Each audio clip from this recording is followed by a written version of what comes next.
what I want to know. So obviously, I think was it 1979 May 11th is the date that I think that rings in my head when you battled the Funky Four versus the Furious Four and Barrier Four with Grandmaster Flash. So you got picked up because it's like, yo, Ra is killing it. Like, yo, that's cool. But what I want to know out of that, what was it like your first your first one-on-one with Grandmaster Flash? What was it like, when you got to just chill with him? What was that experience like? Grandmaster Flash, he's a scientist. Oh yeah. And so when the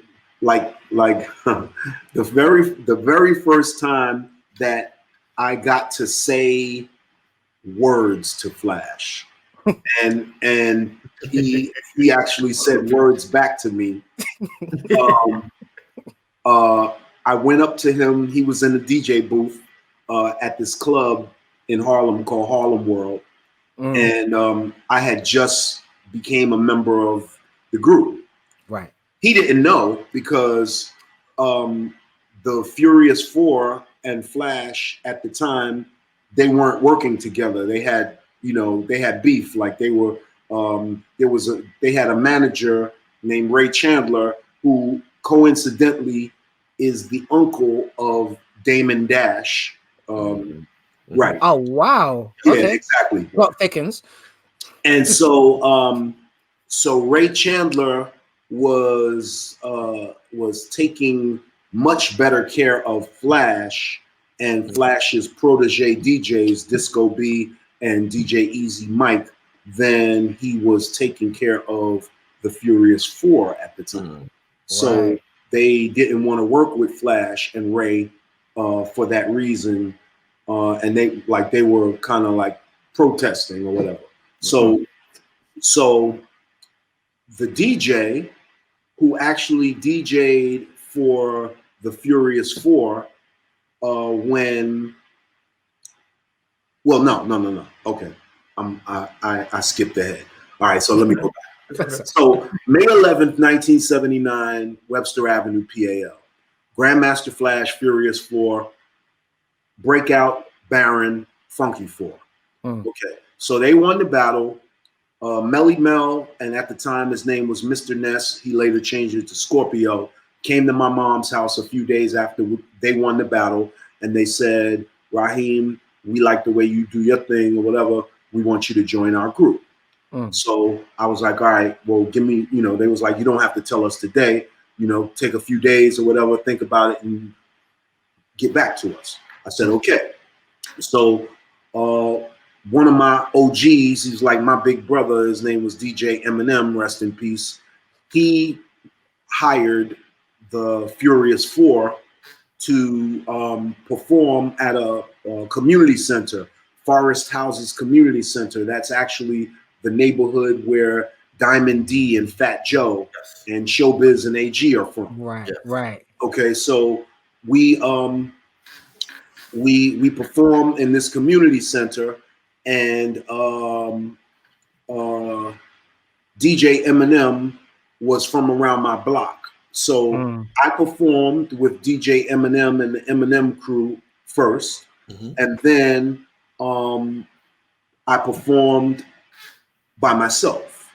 And then the DJ who was DJing for the Furious Four, and the Furious Four and myself actually had been rehearsing for a few weeks together before that performance, so that we could actually have some kind of routine to perform together live. Since I was gonna be a member of the group. And so the DJ that we were rehearsing with, who actually played our DJ that night, was legendary DJ Charlie Chase. Oh wow! Cold Crush Brothers, but there was no such thing as the Cold Crush Brothers at that time. The Cold Crush Brothers didn't become a cohesive group until 1981. So we were going to Charlie Chase's house every day rehearsing, and so he DJ'd for us that night on stage, and then after we performed together, after the Furious Four and myself performed together, when we went backstage, they called me in the dressing room and they asked me how much money I wanted, and I was like, well, you know what, M didn't tell me. We didn't negotiate any price for me to get paid for this joint, so this is on me. You know what I mean? It's all good. I just wanted an opportunity to perform with you guys because I think you're the best. Right. And they were like, well, how about if we just split the money up 5 ways, because we think that you're just as good as any one of us. So we just gonna split the money up 5 ways. I'm like, I bet. And so we called ourselves the Furious Five after that.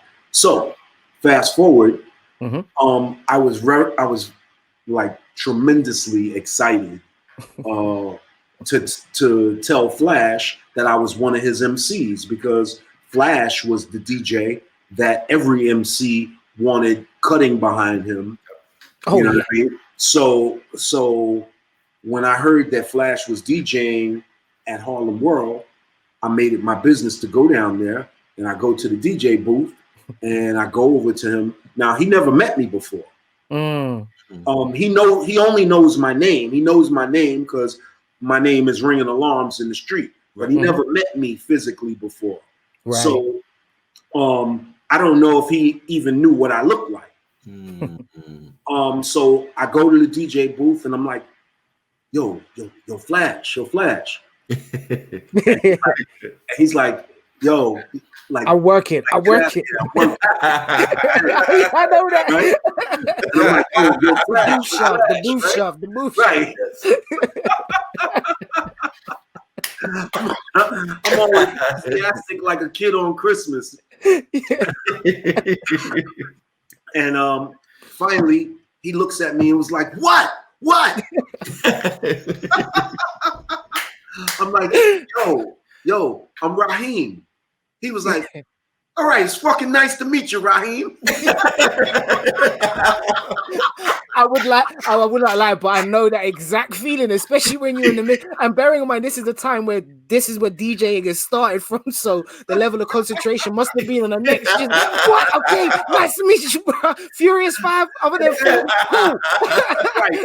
And then I say to him, yo, Flash, I have fucking great news. He's like, yo, tell me whatever the fuck you gotta tell me, and then hurry up and get the I can so see him saying that as well, and with his usual kind of, bro, you know, his kind of weird bland tone.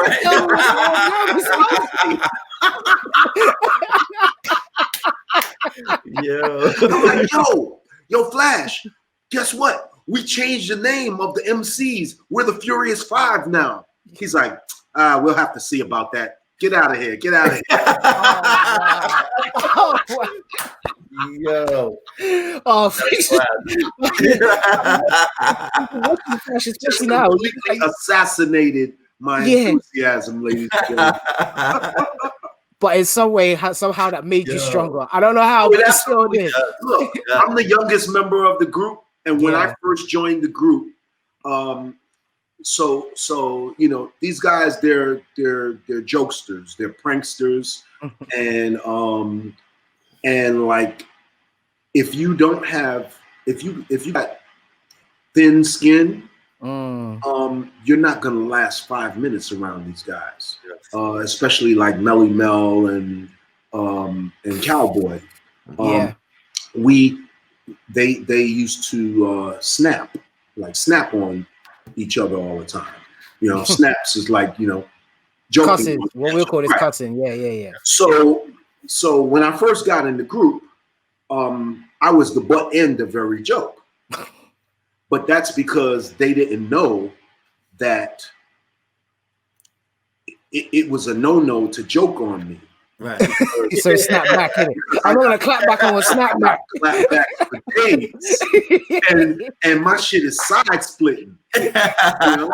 So one day, Melly Mel, I don't know what the issue was, but it was just fuck with Rahiem day. And so he's like relentlessly like coming for me every time I turn around. And then the clapback was just fucking classic. Like when I and I don't even remember exactly like verbatim what I said, but he we used to when we first started touring, whenever we would stop at a truck stop, he made it like his ritual to like buy all of these different like little mementos and memorabilia from these different truck stops. Right. So so he had like I don't know what the thing was that he had them hanging on, but he bought this hat. He bought this hat, and then he hung all of these trinkets from the hat. Right. And so after a while, like the hat looked like fucking Christmas tree or something, because he had like all these decorations or these ornaments hanging off the hat. And so I'm like, yo, you look like a complete fucking Christmas jackass. Like, Yes. like with lights and shit. You're looking like a ghetto Crocodile Dundee out in this mouth. This ain't a night. This is a night. And so the thing about Melly Mel is he can dish it out, but he can't take it. So when I was lighting that ass up, he after a while he just you know what's coward. He wanted to sulking. Yeah, exactly. Like so they learned after a while, don't snap on Rahiem at all. Like don't Julie noted. Julie noted. Not going to snap on. Yep.